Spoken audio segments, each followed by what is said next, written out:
Can you read these tricky Japanese dates? シークレットジャパニーズチャンネル。いつ帰りましたか？くのいちは話している時よりも前のことを聞いています。いつは when の意味です。日付や日時などを聞くときに使っています。3月に帰りました。忍者は3月にふるさとに行ってきたので、3月に帰りましたと答えています。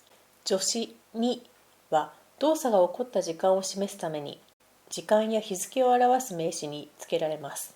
月の言い方です。日本では数字に月をつけていきます。January は1月、February は2月、March は3月、April は4月、May は5月、June は6月、July は7月、August は8月、September は9月、October は10月、November は11月、December は12月。誕生日はいつですか？くのいちは忍者の誕生日を聞いています。4月2日です。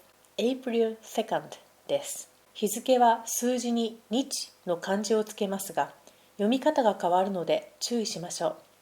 1日、2日、3日、4日、5日、6日、7日、8日、9日、10日、11日、12日、13日、14日、15日、16日、17日、18日、19日、20日、21日、22日、23日、24日、25日、26日、27日、28日、29日、30日、31日、14日と24日は4日ではありません。気をつけましょう。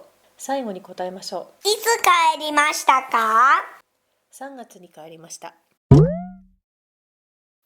またね。